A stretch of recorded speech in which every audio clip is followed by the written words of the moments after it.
안녕하십니까? 부동산의 모든 것, 신상복공인계사입니다. 네, 오늘은 빌라에 대해서 이야기를 좀 드려보도록 하겠습니다. 빌라, 다세대 주택이라고 하죠. 여러분, 부동산 투자를 했을 때 소액 투자라고 하는 거에 오피스텔, 그리고 빌라를 이야기를 많이 하세요. 그럼 여러분은 빌라 투자에는 어떤 지식을 가지고 있어요? 저도 빌라 투자는 좀 많이 해봤습니다. 그러면 빌라는 어떻게 투자 재산으로서 사람들이 인식을 가지고 있었고, 그리고 빌라가 예전에는 어떤 인식을 가지고 있었는지, 그러니까 투자 재산으로 인식을 가지고 있기 전에는 빌라는 어떤 느낌이었는지 그거에 대해서 간단하게 이야기를 드려보도록 할게요. 우선은 빌라는 예전에는 좀 떨어지는 물건이었습니다. 사면 떨어진다. 그런 것들은 왜 그랬냐면 우선적으로는 주택 공급에 대해서 정부에서 좀 여러 가지의 예전에는 주택 공급이 상당히 지금 뭐 주택 보급률도 많이 높아지고 그리고 아파트도 많이 보급이 되어 있지만 뭐 90년대 초반 혹은 2000년대 초반 이때 빌라들이 많이 만들어졌거든요. 이때는 정책적으로 좀 많이 빌라들을 밀어줬어요. 네, 정부에서 좀 뭐 자금을 푼다던가 그럴 경우에서는 빌라들이 뭐 다세대 주택들이 많이 만들어집니다. 이유는 여러 가지가 있겠죠. 2008년도에 정책이 풀렸을 때, 금융정책이 풀렸을 때는 이명박 정부 때죠. 그때는 전세난이 키워드였죠. 그래서 국민주택기금을 풀었습니다. 그래서 다세대 주택이 엄청나게 늘어났었고요.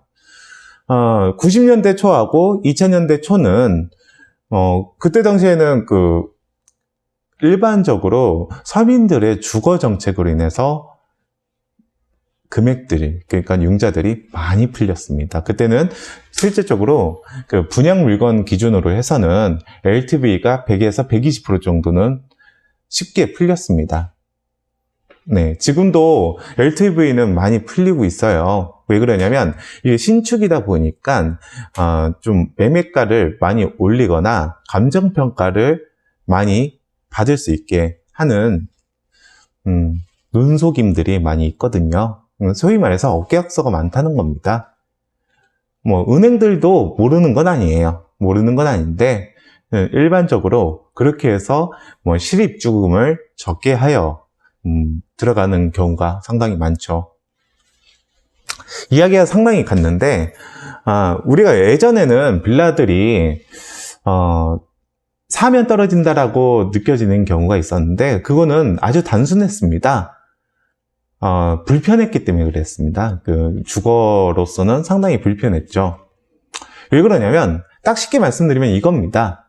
아파트는 주택법에 규율이 되어 있잖아요. 그리고 빌라는 건축법에 규율이 되어 있습니다. 그리고 주택법은 예전에는 주택건설촉진법이었죠. 그러니까 아파트를 건설을 촉진하기 위해서, 그러니까 많이 만들어지기 위해서 법률이 만들어졌다고 본다면 우리가 주택법으로 법률이 바뀌면서, 그러니까 법률이 아주 단순해지면서 삶의 편익성을 조금 다루는 법률로 바뀌었습니다. 조항 1조, 2조가 뭐 예를 들면 그 법률의 존재 근거나 이 법의 목적성을 이야기들을 하는데 뭐 삶의 편익성들을 이야기들을 하죠. 주택법 같은 경우에서는. 그럼 건축법은 뭐냐? 쉽게 말씀드려서 건축법은 편익성보다는 안전, 그리고 제일 중요한 건 네, 화재, 네, 그런 것들이죠.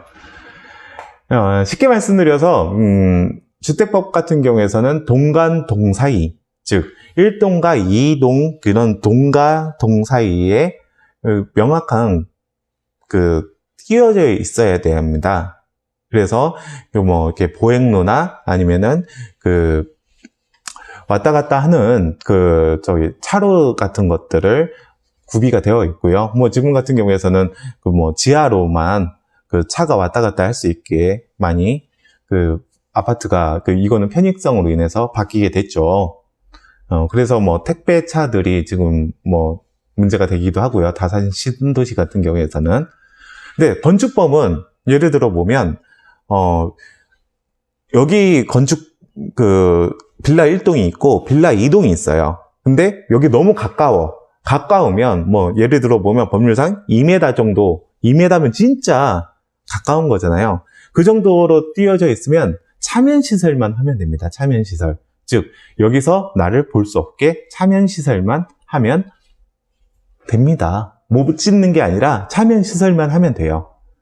네, 그런 식으로 그 최소한의 편익성만 추가하기 때문에 그 편익성 자체가 좋지 않죠. 그리고 관리 자체도 좋지가 않습니다. 우리가 규모의 경제라고 하잖아요. 아파트 같은 경우에서는 뭐 기반시설 같은 경우나 뭐 학교 같은 것도 마찬가지예요. 이거는 몇 세대 이상 같은 경우에서는 학교나 혹은 기반시설들이 의무적으로 들어가야 되거든요. 근데 빌라 같은 경우에서는 그런 것이 별로 없죠. 관리사무소도 마찬가지고요.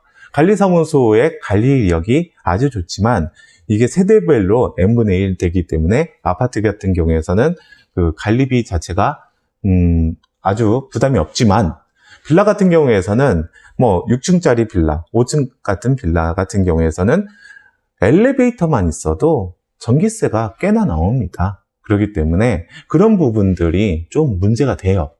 우리가 아파트에 살면서 엘리베이터, 공용 부분 전기세에 대해서 그렇게 크게 부담을 느끼진 않잖아요. 그거는 세대별로 n분의 1 되는 게 많아서 그렇습니다.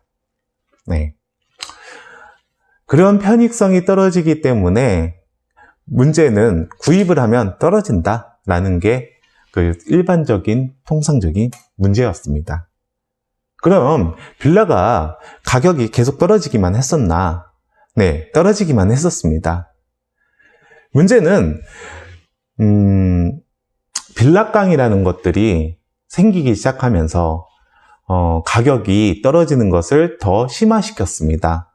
빌라깡이라는 게 뭐냐면 뭐 새우깡의 사촌형 정도 되는 건데 농담입니다. 네, 그 빌라깡이라는 거는 소위 말해서 6천만 원에서 6,500만 원의 빌라가 하나 분양이 됐다. 2000년도 초반에는 뭐 투룸짜리는 그 정도 가격이 됐거든요, 분양가가.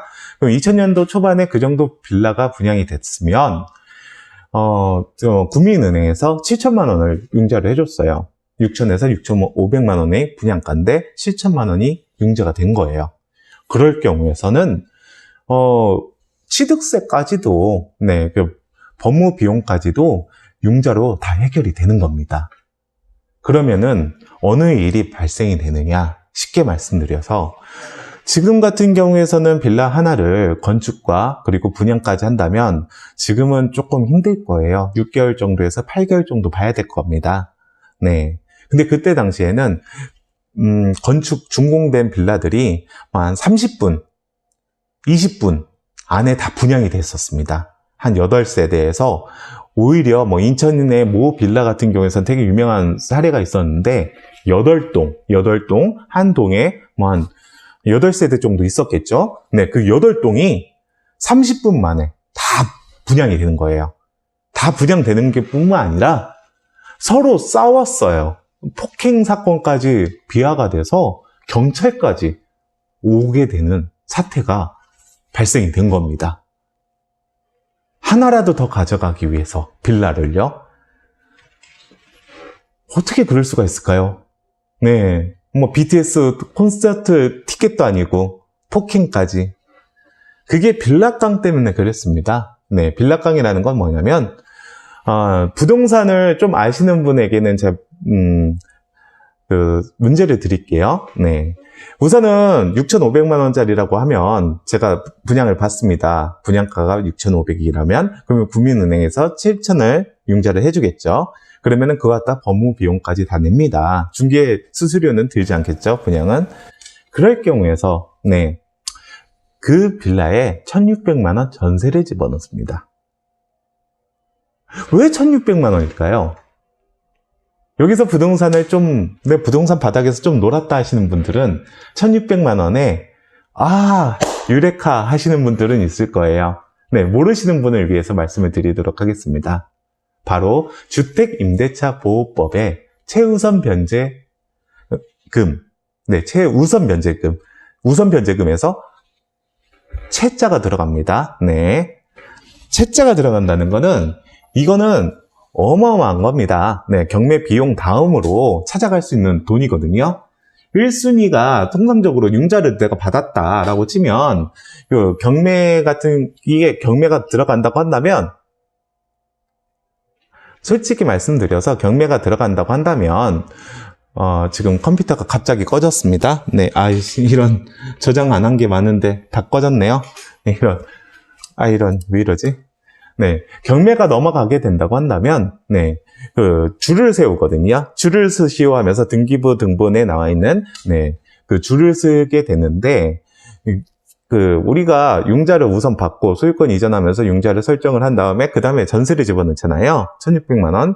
그러면 후순위가 1,600만 원인데, 이 융자보다 먼저 받아가는 겁니다. 네, 그게 최우선 변제라는 거예요. 왜 그렇게 먼저 받아가느냐? 1,600만 원이란 돈은 그 세입자의 전 재산이잖아요. 그래서 국가적으로 그거를 보장을 해주는 거예요.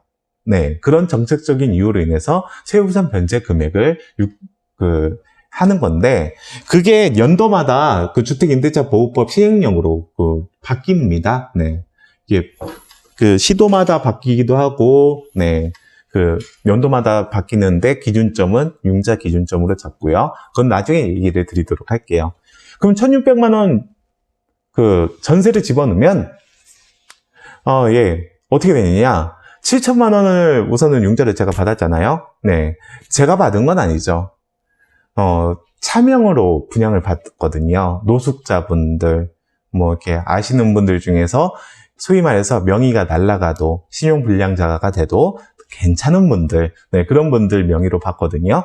네, 그런 분들이, 네, 구입을 하게 하고 해놓고, 7천만 원을 받게 하고, 그리고 1,600만 원, 전세를 집어넣고, 그러면은, 이게 빌라깡이에요.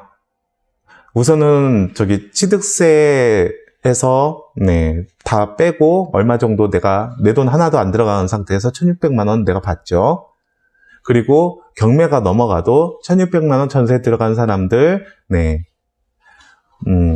찾아가죠. 왜? 최우선 변제니까요.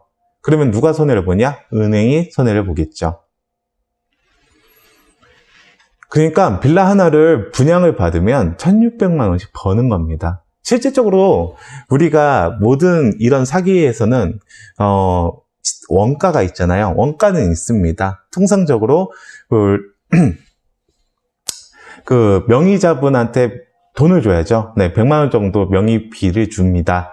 네, 그리고 좀 착한 분이라고 하면은 이분 신용이 날아가니까, 네, 신용불량자가 되니까 면책을 해주는데, 그때 당시에 면책은 100만 원 정도 들거든요. 네, 그러면 200만 원 나가죠.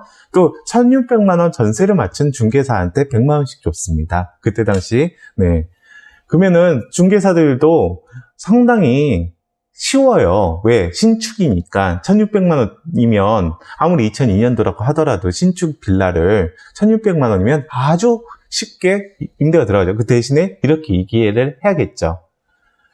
이게 이 빌라가 경매 넘어갈 거다. 그러면은 1년 정도 되는데 그냥 1년 정도 사신다 생각하시고 1,600만 원 찾아가셔라. 그렇게 해서 임대를 맞춥니다. 네, 전세를 맞춘다고 하는 거죠.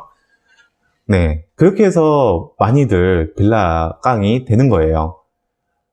예전에는 그렇게 해가지고 이의 신청을 합니다. 이게 이해관계인이 되는 거잖아요. 은행 측에서. 근데 다 패소를 했어요. 은행 측에서. 근데 2008년도에도 그런 건들이 많이 있었거든요. 그때 법원에서 원고 송소, 즉 이의 신청을 했던 은행의 손을 들어주는 사례가 있었습니다. 네, 이거는 좀 사기성이 있고 빌라깡이라는 게 문제가 큰 거였거든요. 네, 그렇기 때문에 지금은 별로 통하지는 않습니다. 근데 그때 당시에는 워낙 많이 통했고, 그게 어느 정도 수준이었냐면, 인천 지역 같은 경우에서는, 그 경매계가 엄청나게 늘었습니다. 한 몇십 개로 늘어났습니다. 그 빌라를 다 처리하기 위해서요. 네. 그 정도로 빌라가 경매로 엄청나게 쏟아진 거예요. 빌라강 때문에. 그렇기 때문에 빌라가 어마어마하게 싸진 거예요. 그 인식이 전 국민의 속에 박히게 된 거죠. 네, 오늘은 여기까지 얘기를 해보도록 하고요. 그럼 두 번째로 이 빌라가 왜 가격이 오르게 됐느냐에 대해서, 왜 이 가격이 똥값이 됐던 빌라가 금값이 됐느냐에 대해서 이야기를 드려보도록 하겠습니다. 부동산의 모든 것, 신상복 공인중개사였습니다. 여러분 감사합니다.